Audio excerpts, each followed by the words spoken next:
NVIDIA is back with another punchline. Over the last couple of years, NVIDIA's approach of offering less while gaining more has been a winning strategy. In 2024, the masterminds unleashed the RTX 3050 6GB, proving that after the success of 8, they realized that 6 was more than enough for another round of triumph. It's a nice thought to have ray tracing and DLSS on a budget, but the moment you spot that little critter priced at $180 MSRP, you won't feel the same. I guess nowadays just the cost of a 60Hz output feels like a high-end splurge. Thanks NVIDIA for bringing us this new budget-level experience. Crafted with precision on the 8nm process and driven by the GA107 graphics processor, the card boasts 2,304 CUDA cores, 72 texture mapping units, and 32 ROPs, accompanied by 18 ray tracing acceleration cores, with hardware ray tracing, DLSS upscaling, and DLSS 3.5 ray support. In terms of display outputs, you get one HDMI 2.1 and 3 DisplayPort 1.4a.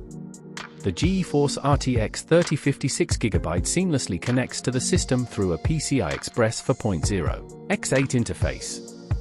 Expect a 25% dip in performance compared to the 8GB variant, placing it alongside the likes of the 1060 and RX 580, triggering a nostalgic trip down memory lane. It almost feels like they took the GTX 1060, slapped an RTX badge on it, and called it a day. It's quite intriguing to ponder how the 6GB VRAM will hold up, especially considering the 3070 struggles with modern games. A massive 6GB VRAM for the future? Sounds very future-proof to me.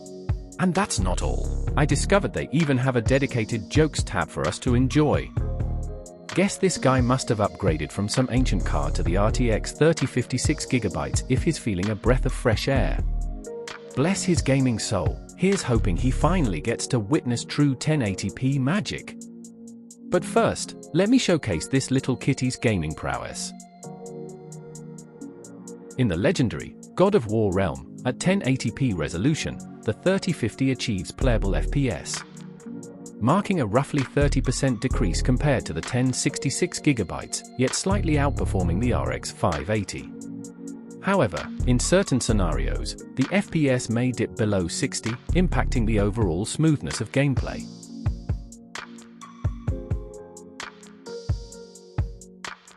In Fortnite, the game consistently delivers a reliable performance of 100+ FPS, even on less powerful PCs. There's a debate suggesting that enhancing graphics settings might actually hinder gameplay.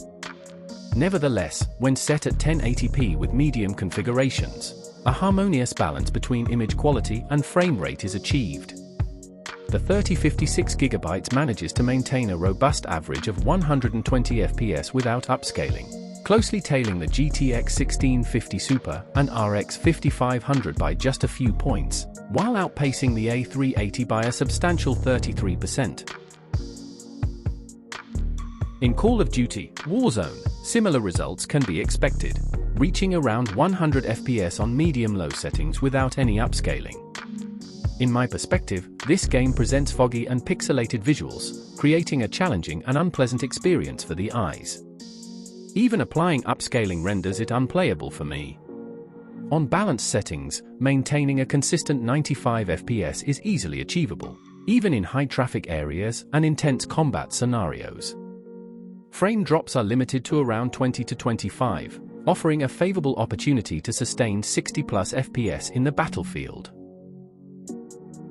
Next up is Resident Evil 4 Remake, which consumes VRAM similarly to how Chrome does with RAM. However, if we balance settings on low to medium and give the 3050 a try, it will provide around 60 FPS, with occasional dips to around 50 yet remaining within playable limits. The RTX 3050 is enjoying a commendable performance with Forza Horizon 5, maintaining an average of over 90 FPS on 1080p high settings. This not only allows for smooth gameplay but also provides the flexibility to opt for even higher settings. While this might seem impressive, it's crucial to note that the RX 5500 performs on par with the 3050, and it comes at half the price. Testing Cyberpunk 2077 with GPUs of this performance level, I prefer utilizing the 1080 medium quality preset while keeping upscaling disabled. The 3050 falls just short of maintaining a steady 60 FPS, and while DLSS might potentially bridge that gap, I must note that the DLSS implementation in this game at 1080p tends to result in a somewhat blurry appearance with noticeable artifacts. Despite this, at 51 FPS, the 3050 performs nearly 20% faster than the 1650 Super. These benchmarks always ride on the coattails of other components, especially the CPU and RAM. With 6 or more cores, expect to match or even surpass the FPS. I opted out of including ray tracing enabled benchmarks because, truth be told, they're lingering just under 30 FPS, definitely not the stellar performance you might be hoping for. So, let's get real for a moment. Nowadays, it feels like there's nothing brand new you can snag at this price point, and the stuff we've been eagerly waiting for seems to be playing hide and seek. On the flip side, if it rocks an RTX tag, it's got a few other tricks up its sleeve that might just give it a decent shot at the performance game. I'm genuinely intrigued to see AMD's move in response to this 3056 GB, and how they plan to reclaim their budget king status. Personally, I've shifted towards hunting down used cards. You can scoop up an RX 6600 or 6600 XT for around $200, giving the 3050 a run for its money. And for the Team Green enthusiasts, maybe consider a 2070 Super. It's a jungle out there if you're up for it, dive into auctions. But hey, all this GPU talk is like a dance, dependent on your other components. Your CPU and RAM can be the real MVPs in the performance game.